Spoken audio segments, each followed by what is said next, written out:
नमस्कार, आप देख रहे हैं वर्तमान युग समाचार। चलिए जानते हैं आज की प्रमुख खबरें। नमस्कार, आप देख रहे हैं वर्तमान युग समाचार। पूर्व प्रधानमंत्री स्वर्गीय राजीव गांधी की पुण्यतिथि पर पुष्प की अर्पित रमन त्यागी।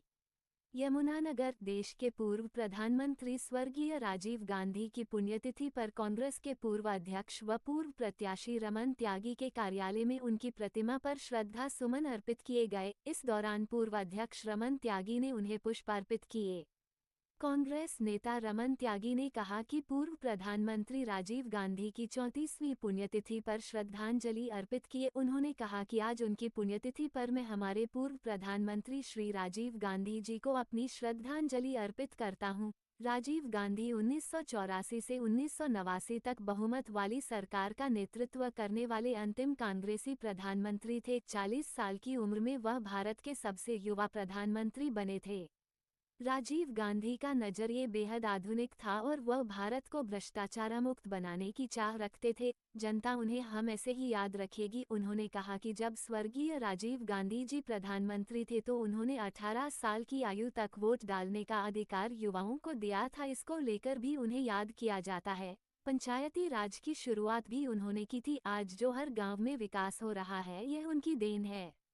मौके पर निर्मला चौहान, बबलू सुधेल, रूमा देवी, दिनेश डुमरा, शारदा रानी, अनीता यादव, विनय कंबोज, करण सिंह, विजय पाल सिंह, विजय मरवा, विक्रांत एहसान, गुरनाम सुरेश, आनंद असगर, जय कुमार आदि मौजूद थे। दोस्तों, मैं राजीव गांधी पंचायती राज संगठन में 3 साल से कार्य कर रहा हूँ। राजीव गांधी जी की विचारधारा को लेकर और मैं मंच में बैठे पूर्व प्रत्याशी श्री रमन त्यागी जी और निर्मल चौहान मैम का स्वागत करना चाहूँगा। और मुझे इस संगठन में जो लेके आए निर्मल चौहान जी लेके आए, जो हरियाणा प्रदेश की राजीव गांधी पंचायती राज संगठन की उपाध्यक्ष हैं, तो उन्होंने मुझे काफ़ी चीज़ें इसमें सिखाई। हम लोग जो कार्य करते हैं सत्ता के विकेंद्रीकरण, जो कि राजीव गांधी जी का सपना था, जिससे उन्होंने त्रिस्तरीय पंचायती राज व्यवस्था जो है देश के अंदर लागू करी थी 73वें संविधान संशोधन में।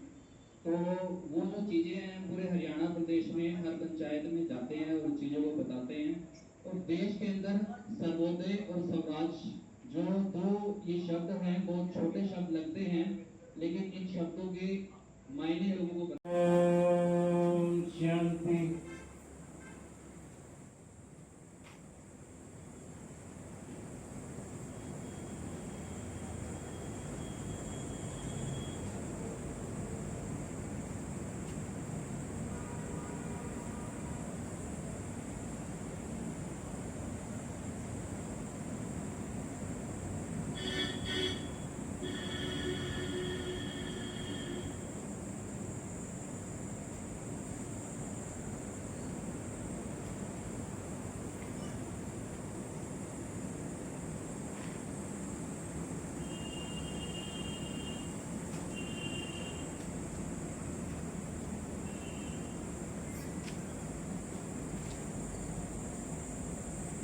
ओम शांति शांति शांति।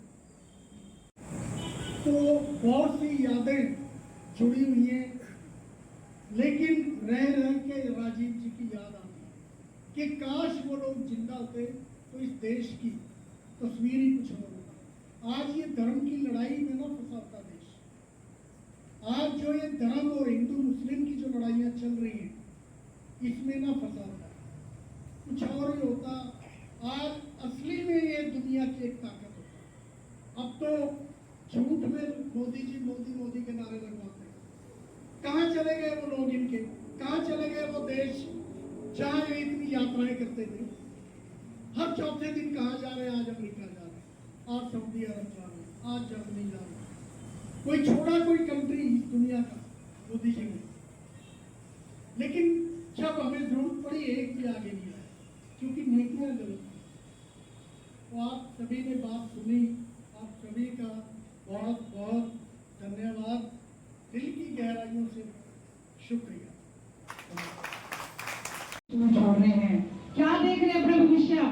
जब वो बच्चे अशिक्षित रहेंगे, जब नशे में पड़ेंगे और इनके जो ये नारे लगवाने के लिए उनको भेजते हैं उसका शिकार होंगे, और आने वाला अगला समाज 10 साल में कैसा होगा ये आप सोच सकते हो।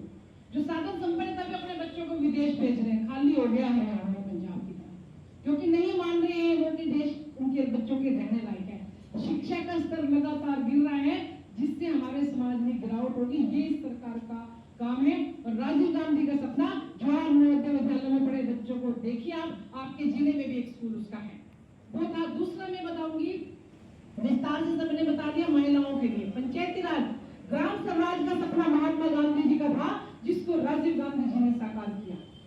जब महिलाओं की भागीदारी की बात है कि पंचायत में 33% आरक्षण होगा, तो उस टीम में जो लोग थे उन्होंने कहा कि इतनी महिलाएं निकाल के कहां से लाएंगे, कैसे आएंगे। लेकिन राजीव गांधी जी ने इसको सपने को जिया, उनके जीते जी नहीं पूरा हो पाया। दुर्भाग्य की बात थी, लोकसभा में पास हुआ, राज्यसभा में बिल गिर गया था, और वो पहला दिन था जब वो सार्वजनिक रूप से रोए थे। लेकिन यूपी सरकार ने सपने को पूरा किया, और आज मेरी बहनें यहाँ भी बैठी और सरकार में, पंचायतों में, जिला परिषद में, नगर पालिका में, नगर निगम में कई लाख महिलाएं आज मेंबर बन के आती हैं। तो ये उन्हीं का सपना था जो बराबरी का दर्जा आपको दिया और बाहर निकाल के लाए। तो इन दो बातों में आपको मैं बस बताना चाहूंगी, और अपने श्रद्धा सुमन अर्पित करती हूँ उस भारत रत्न को, आध्यात्मिक सोच के निर्माता को, जिसने शिक्षा पे और हर देश को आगे बढ़ाने के लिए काम किया। आज सिर्फ हम, मेरे भाई ने भी कहा कि ये प्रण ले सकते हैं कि हम उनकी सोच को आगे बढ़ाएं और बोलने का अधिकार रखें, गलत के खिलाफ जरूर बोलिए। आज राहुल गांधी जी भी कहते हैं कि डरो मत, बोलिए। जागरण करते हुए अपने विचार रखे रविंद्र त्यागी जी। लेकिन एक जोरदार आवाज जाने चाहिए चौक तक, राजीव गांधी, राजीव गांधी, राजीव गांधी। धन्यवाद विजयपाल जी। मैं सबसे पहले जितने भी आज यहाँ इस प्रोग्राम में हमारे सम्मानित साथी, युवा नेतागण और हमारी बहनें जिन्होंने आज अपना कीमती टाइम यहाँ निकाल कर यहाँ पहुँचे, मैं उन सभी का स्वागत करता हूँ। साथियों और मेरी बहनों, आज हम जिस महान शख्सियत को याद करने के लिए, जिनको आज जिनकी पुण्यतिथि पर श्रद्धा के सुमन अर्पित करने के लिए हम सब एकत्रित हुए हैं, वो शख्सियत महान शख्सियत थी, आप सब जानते हैं। मेरे को याद है जब राजीव गांधी जी का असैसिनेशन, पेरम्बदूर एक जगह थी तमिलनाडु में, शायद नाम भूल गए होंगे आप सब। जब राजीव गांधी जी का कत्ल हुआ वहां पर, आप लोगों को पता होगा, पेरम्बदूर एक जगह थी। एक महिला, युवा लड़की, जो उस केस में अंदर जिसको किया गया था उम्र कैद के लिए, आपको पता है वो क्या हुआ? उसको प्रियंका जी ने छुड़वा दिया था। मेरी बहनों, मेरे साथियों, मेरे को याद है वो दिन, मेरी एक मीटिंग थी जिस दिन ये हादसा, उस वक्त नींव रखी, और आज ये देश उनकी देन है। नहीं तो आज ये भी पाकिस्तान होता। अगर हम धर्म के रास्ते पे चलते, हिंदू मुसलमान वाली लड़ाई शुरू नहीं करते, तो ये देश भी पाकिस्तान, दूसरा पाकिस्तान बन जाता। ये आज इंडिया ना होता, ये आज इतनी बड़ी पावर ना होता। हम सब, सभी घरों में सुख सुविधाएं हैं, चाहे किसी का छोटा घर है, चाहे किसी का बड़ा घर, कम से कम उसके पास मोटरसाइकिल, टेलीफोन, बिजली, जो एक आधारभूत जो जरूरतें होती हैं, वो सबकी पूरी होती है। ये किसने किया? ये गांधी परिवार ने किया, ये इस देश की कांग्रेस सरकार ने किया। एक किस्सा रवीश जी का मैंने नाम लिया था, उन्होंने सुनाया टीवी पर, एक किताब का हवाला दिया कि उस फला किताब में ये बात लिखी हुई है। जब जवाहरलाल नेहरू जी प्राइम मिनिस्टर थे, उस वक्त उनकी पत्नी श्रीमती कमला नेहरू, पता है आपको नाम, सबको पता होगा, वो बीमार पड़ गई, उनको टीबी